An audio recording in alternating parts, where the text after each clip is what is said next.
Hi everybody, welcome back to the channel. This is the proxy clone build number 15. I did end up getting a new camera, so we're back to clean, clear video shots, as it were. So I want to talk about what we've changed. We've mounted up the wing and everything else. The last video we strengthened up the sides here. I also ended up moving the pod from back here to where it is now. That's to bring the weight forward for our center of gravity being a little closer. With everything on here, there was just not enough weight, so change the pod a little forward. That means less weight up in the front needed, but we did need more, even so. So I could just put some lead weight on there. Decided not to do that. Instead, what I've done is I've added in more structure. So I've added foam up in the front. That creates more weight here. Along with the underside, I created a little more. This is a hole down here and then down here also. In doing this, the great part was that it strengthened what is basically the landing skid, right, where it's going to land. We're not putting wheels on this as of yet, but we needed more weight, so this helps strengthen that. That's the important part. So of course, as we do this, we've still got to add control rods and whatnot. That's going to add more weight, so we'll probably end up adding even more foam in just to create more forward weight. If I was to redesign this and do it again, I would shorten the tail probably by 2 to 3 inches, lengthen the front by 2 inches. That would give more front bias weight, and therefore we could really put the electronics, I think, where we want to. But again, this is an experiment. This is all experimental. I've never built this before. This is the way it goes, right? So I know that the proxy that Twisted Hobbies makes, first off, is a lot thicker. Along with that, they run a heavier battery than we are. It might be something we do now that it's overweight. It's over the 250 grams. It's just nothing I can do about it. We're going to deal with that. So maybe we run a heavier battery with it to take care of any extra. That'll let us switch some things around. Just a thought. But this is where we're at. This is what we've done. We're going to continue forward. We're going to add all those control linkages and link up all the control surfaces. Just wanted to show when we lift up here, even though there's not a, it's got a little bounce to it. Can I see that in the camera? A little bounce, which I think is going to be fine. It's going to create a little more dihedral, which should make it fly very nice. So along with that, I wanted to show this. This is just some spongy packing foam that came in packages that we had.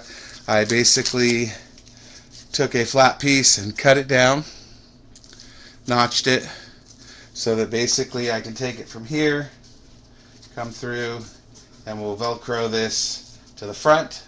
I've made an extra one. That way, should this one fly off and I can't find it, I've got another one ready to go. And that'll just Velcro onto there.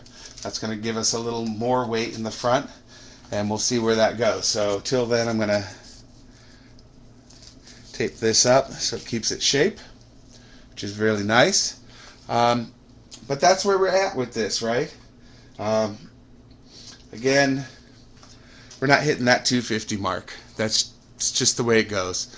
I really want everybody to, if you get a chance to write a letter to the FAA.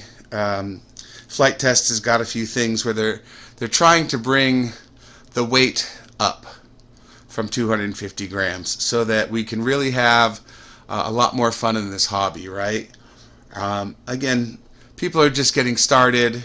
A bigger plane, such as this, bigger wingspan, the plane flies better. It's easier to train on that than something that is sub 250, right?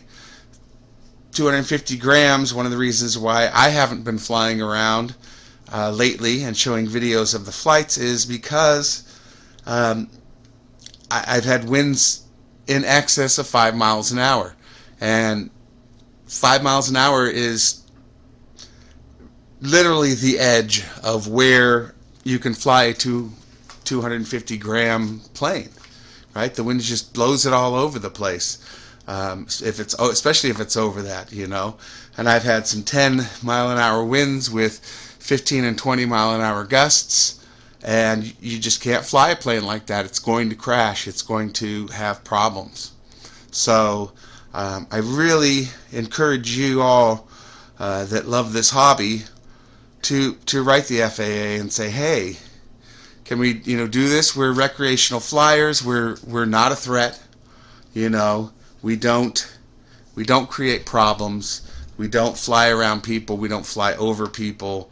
We are the responsible ones, and therefore should not be punished for what other people are doing.